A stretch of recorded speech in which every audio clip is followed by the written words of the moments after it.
মৰমৰ ছাত্ৰ ছাত্ৰীসকল, আমি তোমালোকৰ সপ্তমমান শ্ৰেণীৰ পাঠ নং 2 কাঞ্চনবাৰীৰ হাতীটো পাঠটোত থকা আমি প্ৰশ্ন উত্তৰবোৰ সমাধান কৰিম। গতিকে পাঠটোত আমি এটা হাতীৰ বিষয়ে পাঠ পঢ়িছিলোঁ নহয় জানো, আৰু এই হাতীটোৰ ওপৰত বিস্তৃত কিছুমান আলোচনাৰ পাছত এতিয়া আমি প্ৰশ্ন উত্তৰবোৰ সমাধান কৰোঁ আহাচোন। গতিকে প্ৰথমটো প্ৰশ্ন দিয়া আছিল শুদ্ধ উত্তৰটো বাছি উলিওৱা। প্ৰথমটো দিছিল কি, মাছুহঁতে বিদ্যালয়ৰ পৰা ঘূৰি আহোঁতে পাহাৰৰ পৰা কি ওলাই অহা দেখিছিল? উত্তৰটো হ'ব এটা মখনা।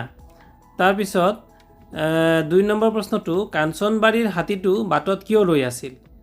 উত্তৰটো হ'ব হ'ল জাকৰ পৰা বাট পৰাৰ বাবে। আৰু কিতাপত উল্লেখ থকা মতে তোমালোকে এনেকৈও লিখিব পাৰা যে হাতীটোৱে দণ্ডি বিচাৰি নাপায়। দণ্ডি মানে কি, যিটো বাটেৰে অহা যোৱা কৰে, গতিকে সেই বাটটো বিচাৰি নাপায় বা জাকৰ পৰা বিচ্ছিন্ন হৈ বাটত ৰৈ গৈছিল, গতিকে সেইটোও লিখিব পাৰা। ইয়াতে শ্বৰ্টকাটত লিখিব পাৰা যে জাকৰ পৰা বাট পৰাৰ বাবে, আৰু যদি অকণমান দীঘলকৈ লিখিব বিচাৰা তেতিয়াহ'লে তোমালোকে হাতীটোৱে দণ্ডি বিচাৰি নাপায় বা জাকৰ পৰা বিচ্ছিন্ন হৈ বাটত ৰৈ আছিল বুলি লিখিব পাৰা। তাৰপিছত উত্তৰ লিখা, দণ্ডি কি? উত্তৰটো হ'ব বন্যপ্ৰাণী বা হাতীয়ে অহা যোৱা কৰা নিৰ্দিষ্ট আৰু পৰম্পৰাগত পথক দণ্ডি বুলি কোৱা হয়। তাৰপিছত দ্বিতীয়টো প্ৰশ্ন, কাঞ্চনবাৰী পাহাৰৰ অৰণ্যত কি কি জীৱ জন্তু থকাৰ কথা পাঠটোত উল্লেখ আছে? কাঞ্চনবাৰী পাহাৰৰ অৰণ্যত হাতী, হৰিণ, সুগৰি পহু, বনৰীয়া মহ আৰু বিভিন্ন চৰাই চিৰিকটি থকাৰ কথা পাঠটোত উল্লেখ আছে। নম্বৰ প্ৰশ্ন, বন্যপ্ৰাণীৰ সৈতে সহাৱস্থান কৰা বুলিলে কি বুজা? এটা বন্যপ্ৰাণীৰ সৈতে সহাৱস্থান কৰা মানে হ'ল বন্যপ্ৰাণীৰ বিচৰণভূমি বা প্ৰাকৃতিক পৰিৱেশত বাধা নিদিয়াকৈ আৰু সিহঁতক আমনি নকৰাকৈ মানুহে শান্তিৰে বাস কৰা, অৰ্থাৎ বন্যপ্ৰাণীৰ অস্তিত্বক স্বীকৃতি দি সিহঁতৰ প্ৰতি মৰম আৰু সহমৰ্মিতা প্ৰদৰ্শন কৰাই হ'ল সহাৱস্থান। তাৰপিছৰ প্ৰশ্ন, মাছুমায়ে কি সংকল্প লৈছিল? মাছুমায়ে সংকল্প লৈছিল যে তাই দেউতাক কোৱাৰ দৰে কাঞ্চনবাৰীৰ হাতীবোৰক শান্তিৰে বাস কৰাৰ সুবিধা দিবলৈ চেষ্টা কৰিব। এই বিষয়ে তাই স্কুলৰ শিক্ষক আৰু লগৰীয়াসকলৰ সৈতে আলোচনা কৰি সজাগতা সৃষ্টি কৰিব। গতিকে এইটো হৈ গ'ল আমাৰ 3 নম্বৰ প্ৰশ্ন। তাৰপিছত 4 নম্বৰ প্ৰশ্ন দিছিল যে শব্দৰ লগত অৰ্থ মিলোৱা। গতিকে শব্দবিলাকৰ লগত আমি অৰ্থ মিলাব লাগে। শব্দ হৈছে কি আৰু অৰ্থ হৈছে কি? সহমৰ্মিতা। সহমৰ্মিতা শব্দটোৰ অৰ্থ হৈছে সহানুভূতি। তাৰপিছত আছিল তহিলং। তহিলং মানে নষ্ট কৰা কাৰ্য বা নষ্ট কৰা। তাৰপিছত 3 নম্বৰত আছিল সহাৱস্থান। সহাৱস্থান মানে শান্তিপূৰ্ণভাৱে একেলগে হৈ থকা অৱস্থা। মখনা। মখনা মানে হৈছে মতা হাতী যাৰ দাঁত নাই। তাৰপিছতে শংকিত। শংকিত মানে হৈছে ভীত বা ভয় খোৱা। তাৰপিছৰ প্ৰশ্নটো আছিল বাক্য ৰচনা কৰা। বাক্য ৰচনা প্ৰথমটো দিছিল সহমৰ্মিতা। সহমৰ্মিতা কি হ'ব? আমি বিপদত পৰা লোকৰ প্ৰতি সহমৰ্মিতা প্ৰদৰ্শন কৰিব লাগে। গতিকে এইটো হ'ব সহমৰ্মিতা বাক্য ৰচনা। তহিলং। বৰষুণৰ অভাৱত খেতিয়কৰ ধাননি পথাৰখন তহিলং হ'ল। এইটো 2 নম্বৰ। তাৰপিছত সহাৱস্থান। মানুহ আৰু বন্যপ্ৰাণীৰ মাজত শান্তিপূৰ্ণ সহাৱস্থান হোৱাটো অতি জৰুৰী। তাৰপিছতে পিছৰ বাক্য ৰচনাটো আছিল মখনা। পথাৰত এটা মখনা হাতী দেখি গাঁৱৰ মানুহবোৰ আতংকিত হৈ পৰিল। তাৰপিছত আছিল শংকিত। বাঘৰ উপদ্ৰৱত গাঁৱৰ ৰাইজ শংকিত হৈ আছে। গতিকে ছাত্ৰ ছাত্ৰীসকল এইখিনি আছিল আমাৰ বাক্য ৰচনা। ইয়াৰ পিছত তোমালোকৰ কিছুমান দিছে কি, পঢ়া আৰু মূৰ্ধন্য ষৰ ব্যৱহাৰ শিকোৱা আহা। গতিকে মূৰ্ধন্য ষৰ ব্যৱহাৰ কেনেকুৱা হ'ব? যে খঙত সিহঁতে মানুহৰ অনিষ্ট কৰিবলৈ চেষ্টা কৰিব নেকি? এইটো এটা বাক্য দেই। বন্যপ্ৰাণীৰ প্ৰতি মানুহৰ মৰম স্নেহ টুটিছে। তাৰপিছত দিছে অসহিষ্ণুতা আৰু নিষ্ঠুৰতা বাঢ়িছে। তেতিয়াও হাতীটো ৰাস্তাটোত বিচৰণ কৰি আছিল। বন্যপ্ৰাণীৰ সৈতে সহাৱস্থান কৰিবলৈ বুজাব লাগিব। ওপৰৰ বাক্যকেইটাত ডাঙৰ হৰফেৰে লিখা শব্দত থকা যুক্তাক্ষৰবোৰ ভাঙি চাওঁ আহা। গতিকে যুক্তাক্ষৰবোৰ ইয়াত কি ভাঙিলোঁ যে মূৰ্ধনীয়া হয়তয়াস্থ হ'লে মূৰ্ধনীয়া শৰ লগত ট লাগিব, নহয় জানো?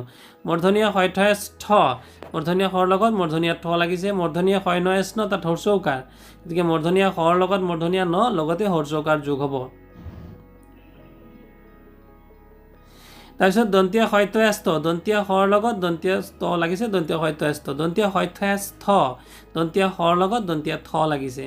তাৰপিছত আছিল দন্তীয়া হয়নয়াস্ন দন্তীয়া শৰ লগত দন্তীয়া ন লাগিছে। গতিকে ইয়াত দিছে কি ৰৰ লগত মূৰ্ধনীয়া শৰ লগত মূৰ্ধনীয়া ট বৰ্গৰ, যেনে মূৰ্ধনীয়া ট মূৰ্ধনীয়া ঠ মূৰ্ধনীয়া ড মূৰ্ধনীয়া ঢ মূৰ্ধনীয়া ন, এইবোৰক বুলি কোৱা হয় কি বুলি কোৱা হয়? মূৰ্ধনীয়া ট বৰ্গ, মানে মূৰ্ধনীয়া টৰ পাছত যিখিনি আখৰ আহে ট ঠ ড ঢ ন এই গোটেইখিনিক ট বৰ্গ বুলি কোৱা হয়। এতিয়া ট বৰ্গৰ যিখিনি আখৰ আছে মূৰ্ধনীয়া শৰ লগত যদি যুক্ত হয়, যেনে কষ্ট হয়নে, মূৰ্ধনীয়া হয়তয়াস্থ দুষ্ট নষ্ট ষষ্ঠ কনিষ্ঠ জ্যেষ্ঠ গৰিষ্ঠ কৃষ্ণ তৃষ্ণা বিষ্ণু সহিষ্ণু ইত্যাদি। এইটো মানে আমাৰ নত্যবিধি মানে কি সত্যবিধিৰ এটা নিয়ম যে ট বৰ্গৰ বৰ্ণবোৰৰ লগত যুক্ত হয়। জানো হা দন্ত্য শৰ লগত যদি দন্তীয়া ট বৰ্গৰ দন্তীয়া ট দন্তীয়া ঠ দন্তীয়া ড ব ন যোগ হয় তেন্তে অস্ত বস্তা শাস্তি প্ৰস্তুতি স্থল স্থান অস্থি প্ৰস্থান স্নান স্নায়ু স্নেহ স্নিগ্ধ ইত্যাদি। তলৰ বাক্যকেইটা পঢ়া আৰু মূৰ্ধনীয়া শৰ লগত কি আখৰ হয় চোৱা। ইয়াত আছে কি বৰষা, গতিকে মূৰ্ধনীয়া শৰ লগত কি দিছে ৰ আছে। হৰ্ষ মূৰ্ধনীয়া শৰ লগত ৰেপ বা ৰ আছে। ঋষি ৰিৰ লগত ক আছে কি মূৰ্ধনীয়া শৰ লগত ৰি আছে। আৰু কৃষক মূৰ্ধনীয়া শৰ লগত ৰিকাৰ আছে।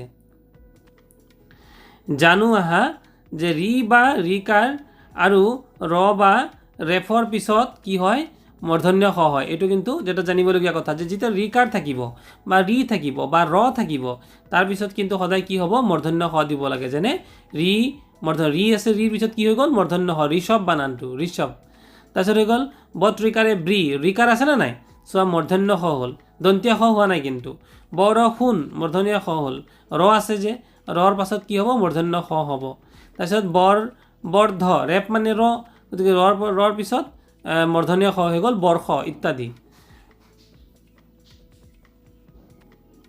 তাৰপিছত পঢ়া আৰু দন্তীয়া শৰে আৰম্ভ হোৱা ধাতুৰ আগত কি উপসৰ্গ লগ লাগিছে চোৱা। এতিয়া বিষম বি যোগ সম, প্ৰতিষ্ঠ প্ৰতিযোগ স্থা, তাৰপিছত আছিল সুষম সুযোগ সম, অনুষ্ঠান অনুযোগ স্থান।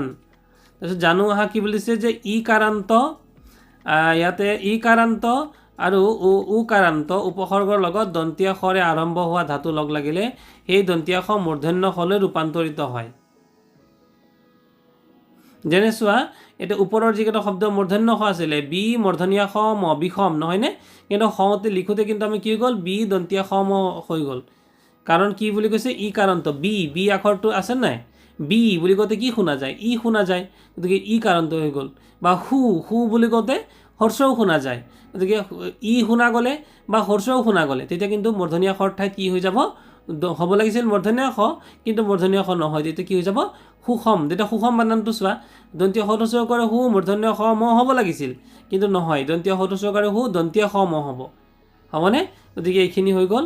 আৰু ইয়াতে চোৱা পঢ়া আৰু কাৰ সলনি মূৰ্ধন্য হৈছে কোৱা, আ বি কাৰ, এতিয়া আ বি আৱিষ্কাৰ হৈ গ'ল, কি হৈ গ'ল বিসৰ্গ কৰ লগত যুক্ত হৈ মূৰ্ধন্য হৈছে। বিসৰ্গ যদি কৰ লগত যুক্ত হয় কাৰণে আবিহ বুলি কওঁতে লাষ্টত কি আছিলে বিসৰ্গৰ আছিলে, এতিয়া তাৰপিছত কাৰ আছে, গতিকে বিসৰ্গৰ লগত কি যুক্ত হ'ল ক যুক্ত হ'ল, গতিকে বিসৰ্গৰ লগত যদি ক যুক্ত হয় তেতিয়াহ'লে কি হ'ব মূৰ্ধন্য হ'ব। নিহ যোগ পাপ কি হ'ব বিসৰ্গৰ লগত যদি প যুক্ত হৈ যায় মূৰ্ধন্য শ হৈ যায়। নিহ পাপ হ'ব লাগিছিল কিন্তু কি হৈ গ'ল নিষ্পাপ। নিষ্ফল মানে বিসৰ্গৰ লগত যদি ফ লাগি যায় তেতিয়াও কিন্তু কি হৈ যায় এইটো কি দন্তীয়া শ কি মূৰ্ধন্যৰ লগত ফ হৈ যাব, অৰ্থাৎ কৰ লগত যুক্ত হৈ মূৰ্ধন্য শ হৈছে নিষ্ফল মানে মূৰ্ধনীয় শ হৈছে, মূৰ্ধনীয় শ হৈ গ'ল। গতিকে তাৰপিছত জানো আহা শব্দৰ শেষত থকা বিসৰ্গ শব্দত থকা আদিতে থকা ক খ প আৰু কি বুলি কৈছে এইটো ফ যুক্ত হ'লে বিসৰ্গৰ ঠাইত মূৰ্ধন্য খ হয়, যেনে পৰিষ্কাৰ, পৰিহ যোগকাৰ, পুৰস্কাৰ, পুৰহ যোগকাৰ। এতিয়া চোৱা পুৰহ শব্দটো আছে ইয়াতে, পুৰহ শব্দটো থকাৰ লগে লগে বিসৰ্গৰ আছে আৰু ক আছে নহয় জানো, বিসৰ্গ আৰু কটো কি হৈ গ'ল পিছত নাইকিয়া হৈ গ'ল, নাইকিয়া হৈ পেলাই কি হৈ গ'ল মূৰ্ধন্য খ হৈ গ'ল, তাৰমানে মূৰ্ধন্য হয়কস্ক হ'ল। তিৰহ যোগকাৰ, তিৰহৰ বিসৰ্গটো নাইকিয়া হৈ গ'ল, মূৰ্ধন্য হ যোগ হৈ গ'ল, মূৰ্ধন্য হয়কস্ক তিৰস্কাৰ। নমঃ যোগকাৰ, নমঃৰ বিসৰ্গটো নাইকিয়া হৈ গ'ল, নাইকিয়া হৈ পেলাই কি হৈ গ'ল মূৰ্ধন্য, মানে ইয়াতে দন্তীয়া খ যোগ হৈ গ'ল। সৰি এইবিলাকত কি হৈছে মূৰ্ধন্য খ নহয়, গোটেইকেইটাতে দন্তীয় খ যোগ হৈছে। তিৰস্কাৰ, নমস্কাৰ, মনস্কামনা এইবিলাক শব্দ। তাৰপিছত পঢ়া আৰু কিহৰ বাবে দন্ত্য খ মূৰ্ধন্য খ হৈছে কোৱা। এটা ভূমি যুগ দন্তীয় শৈঠ্যস্ত হয় নহয়, দন্তীয় শৈঠ্যস্ত অৰ্থাৎ কি হৈ গ'ল মূৰ্ধন্য শৈঠ্যস্ত হৈ গ'ল। তাৰপিছত হৈ গ'ল কি আঙ্গুস্থ, অংগুৰ লগত যদি যিটো দন্তীয় খ আছিল, দন্তীয় খটো সলনি হৈ পেলাই কি হৈ গ'ল মূৰ্ধন্য খ হৈ গ'ল, মূৰ্ধন্য শৈঠ্যস্ত হৈ গ'ল। গুস্থ, গুৰ লগত মূৰ্ধন্য শৈঠ্যস্ত হৈ গ'ল, কিন্তু আছিল চোৱা আমাৰ গুৰ লগত দন্তীয় শৈঠ্যস্থহে আছিলে, দন্তীয় শৈঠ্যস্থাত কি হৈ যাব এতিয়া মূৰ্ধন্য শৈঠ্যস্ত হৈ যাব, হয়নে বাৰু। গতিকে জানো আহা ভূমি, গু আৰু সুধি শব্দৰ লগত স্থা বা স্থিৰ যুক্ত হ'লে দন্ত্য খ মূৰ্ধন্য খ হয়। আৰু কিছুমান শব্দত স্বাভাৱিকতে মূৰ্ধন্য খ হয়, যেনে ভাষা, ষষ্ঠ, ৰোষ এইবিলাকত কেতিয়াও দন্ত্য খ নহয়। বৰ্ষা হয়নে, চবতে মূৰ্ধন্য খ। মহিষ, তাৰপিছত এইটো হৈছে প্ৰত্যুষ, পাষাণ, কৰ্ষণ, ঈৰ্ষা, তুষাৰ, বিষ, কোনো কাৰণ নাই, কাৰণ নোহোৱাকৈ কিন্তু ইয়াত কোনো কাৰণ লিখিব, পৰীক্ষাত আহিব পাৰে, কোনো কাৰণ নোহোৱাকৈ কি লিখিবা এইবিলাকত মূৰ্ধন্য হয়, খালি শব্দবিলাক মনত ৰাখিবা, যেনে কুশ, উষা, শীৰ্ষ, ভূষণ, ঔষধ, দুখ, পুৰুষ, ভীষণ, সেৱা, শেষ হয়নে বাৰু, ঈষৎ, সাৰ, পাখণ্ড, পোষণ, হৰ্ষ, বিষয়, বিষুপ, বিষাক্ত আদি। তাৰপিছত আৰু এটা দিছে সত্যবিধি অনুসৰি তলত দিয়া শব্দবোৰৰ ভুল বানানবোৰ বিচাৰি উলিয়াই লিখা। কিছুমান বানান ইয়াতে ভুল হৈ আছে, ভুলবিলাক আমি শুদ্ধ কৰিব লাগে। গতিকে ছাত্ৰ ছাত্ৰীসকল সত্যবিধি আৰু নত্যবিধি সম্পৰ্কে আৰু বিশদভাৱে মই ইয়াৰ পৰৱৰ্তীত তোমালোকে কমেণ্ট কৰিবা, কমেণ্ট কৰিলে মই নিশ্চয়কৈ ইয়াৰ ওপৰত ভিডিঅ' প্ৰস্তুত কৰি দিম। এতিয়া 8 নম্বৰ প্ৰশ্নটোত আছিল আবেদন পত্ৰ আধাৰ। তোমালোকে এটা আবেদন পত্ৰ, অৰ্থাৎ আবেদন মানে কি, আবেদন মানে হৈছে দৰখাস্ত, গতিকে আবেদন পত্ৰ বুলি কৈছে আধাৰত উত্তৰ। আবেদন পত্ৰখন কোনে কালৈ লিখিছে, আবেদন পত্ৰখন কাঞ্চনবাৰী মজলীয়া বিদ্যালয়ৰ ছাত্ৰ ছাত্ৰীৰ হৈ মাছুমা খাতুনে আঞ্চলিক বন বিষয়াৰ কাৰ্যালয়লৈ লিখিছে দেই। তাৰপিছত গ নম্বৰ প্ৰশ্নটো আবেদন পত্ৰখনৰ বিষয় কি, কাঞ্চনবাৰীৰ পথত পহৰাৰ ব্যৱস্থা কৰা আৰু বন্যপ্ৰাণীক সুৰক্ষা প্ৰদান কৰা। তাৰপিছত আবেদন পত্ৰখনত কি কি সমস্যাৰ কথা উত্থাপন আছে, পথত প্ৰায়ে বন্যপ্ৰাণী হাতী ওলাই অহাৰ বাবে ছাত্ৰ ছাত্ৰীসকলে বিদ্যালয়লৈ অহা যোৱা কৰাত সমস্যা পাইছে।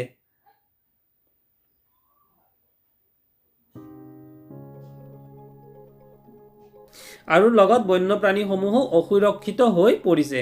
তাৰপিছত সমস্যাটো সমাধান কৰিবলৈ মানে কেনেকৈ অনুৰোধ কৰিছে যে উক্ত স্থানত বনকৰ্মীৰ দ্বাৰা পহৰাৰ ব্যৱস্থা কৰি সুৰক্ষা দিবলৈ আৰু বন্যপ্ৰাণীৰ বাবেও পৰ্যাপ্ত নিৰাপত্তাৰ ব্যৱস্থা কৰিবলৈ অনুৰোধ জনাইছে। গতিকে মৰমৰ ছাত্ৰ ছাত্ৰীসকল এয়া আছিল তোমালোকৰ পাঠভিত্তিক প্ৰশ্নোত্তৰ। যদি ভিডিঅ'টো ভাল লাগিল নিশ্চয়কৈ লাইক কৰিবলৈ কমেণ্ট কৰি দিবা আৰু তোমালোকে ভিডিঅ'টো ৰখাই লৈ পেলাই লিখিবলৈ যত্ন কৰিবা। আৰু ইয়াৰ পাছতো তোমালোকক মই ভাষা সম্পৰ্কীয় বা অন্যান্য বিষয়ক তোমালোকৰ ক্লাছ 7ৰ ভিডিঅ'বোৰ দি থাকিবলৈ যত্ন কৰিম। গতিকে ভিডিঅ'টো ভাল লাগিলে লাইক কৰি শ্বেয়াৰ কৰিবা আৰু যদি নতুনকৈ মোৰ চেনেলটো আহিছে নিশ্চয়কৈ ছাবস্ক্ৰাইব কৰি দিবা। Thank U.